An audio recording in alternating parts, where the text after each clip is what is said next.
Hello, good morning. I'm back again. It's been a few days. Well, it's been a whole week since I did my last recording. I had my birthday stuff going on, and yeah, that's pretty much it. We'll get back to our project, do a little more. Anyway, over the past week, I've been doing bits and pieces with the project. Not too far off what we had last time, but I'll spend some time now catching you guys up on what I've been doing. So I'll go ahead and run it. Boom, I'll turn all that debug stuff off. So this is where we're at now. Looking a little bit better than where we left it off before. You can see I've got the Congo line of people going. Can't like turn back into them and walk into them. They're like solid for me at the moment, which will probably end up causing trouble, so that's probably one of the things I'll do today to fix. But yeah, you can see when I'm unable to walk into a wall, yeah, my character turns to face it. But yeah, and it's walking according to the grid, which you can see with my debug stuff here. I've just drawn a big grid over, and you can see kind of how the collision boxes here work as well, that as soon as I start a new movement, all of the boxes update to where they're about to go. So that's where we've left it. We can't do anything yet, there's nothing to interact with. Yeah, so I'll briefly go over the bulk of the code. I'm not going to do this line by line, because it would take me like 40 minutes. I already tried, it wasn't a good recording. I'm just going to go to the main part. The bulk of the functionality is in my player controller right here, which isn't actually visible in the game. It just has a sprite here so I can recognize it on my object list.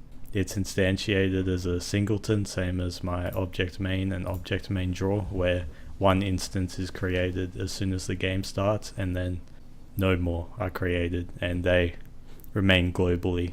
So they'll hold like a lot of constant information, and stuff like the player controls, for instance, goes in player controller. I'll open both player controller and object player, and I'll have them side by side like this so you can kind of see what's happening, but all of the movement is controlled in these two files right here. On the left is the player controller step routine. This is actually what has the key listeners right here. So WASD for the movement. And the short of how this all works is that we aren't a single player instance. We have up to 5 in our party. And every time a movement is made, we have to set the movement rules for all of our object players that make up the party. After we decide which direction we're moving, assuming that we can, right? The player has to be idle, otherwise it's currently in a move. Or later on we'll expand those rules so that, if we're in menus and stuff, that we can't move the player. Once we decide what direction we're moving in, we loop through all of our members of party. We decide where they're going to move as well, basically. We only need to do a collision check for the first movement, because when the first character moves, the space it was taking up is now freed up, so we already know that it's going to be free for the next party member to move into. And then you go down the list of party members and the same rules apply, so we only have to check the validity of the first movement. The way we know where party members are to move is that they will do the directional movement that the party member ahead of them did last. It's the same as snake logic, the classic snake game. They take their moves based on, a history of moves that have been made, and it's based on their position in the party. So that's the short of it. So the player controller just listens for the keys and then decides if the movement can be done, and if the movement's valid, then it sets up all the party members with their next move.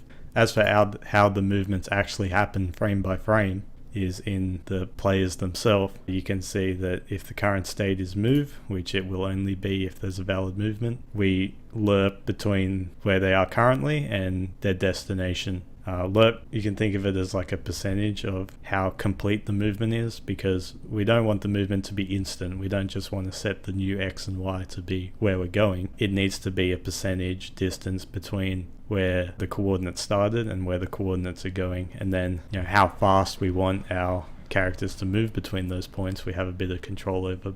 But yeah, so that's how a bulk of the functionality works so far. There are a few other things I did subtly. For instance, where we did all our camera settings stuff, our like view information, I've gone ahead and changed all that to be really low numbers. We're not actually controlling the camera stuff in here anymore, like I set up last time. Instead, it's actually done in our main object. We basically keep the camera anchored to the first member of player controller's party. Then we have to translate it so that the camera X and camera Y is the top left corner of the camera. And then after we've done like the figuring out where the camera should be, we set that directly to GameMaker's X view and Y view, which actually positions where the camera is. And then I always do like a VX and a VY here just so I've got a shorthand of this, because for like UI stuff I end up drawing all that stuff a lot. That's the bulk of the functionality. I don't think I'll go into any more of it.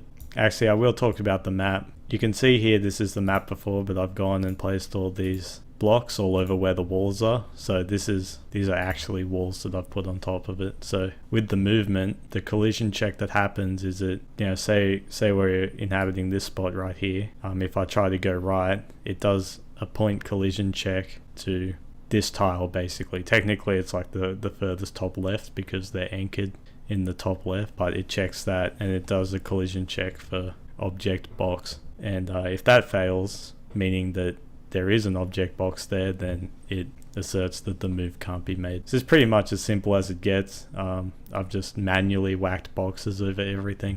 In the future, I will, when I start doing bigger maps and a lot of map, it will be a major pain to do this kind of collision laying out business, especially if I decide in the future to like make changes to the map, which is always like very likely. It would be a huge pain for me to manually like drag these boxes and put them on. This is just so that we can get it as playable as fast as we can, get a feel for what the game's going to play like. In the future I'll probably have a more sophisticated solution for loading in maps and applying collisions and stuff like that, but for now we're going to keep it like that. And yeah, I think that sums up all the stuff that I sneaked in since last time.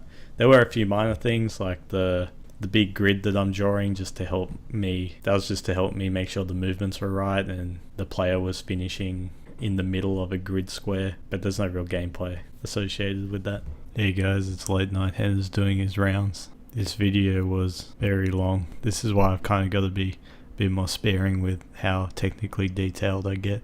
This was, I think, my first attempt at recording the kind of catch-up stuff for what I did. I think the first recording was like 1 hour long of raw footage, then I got it down to about 35 minutes. Then the final one, this, I got down to 16 minutes, and then even of 16 minutes of raw footage, I've cut together the intelligible speech. It's a cracker of a video.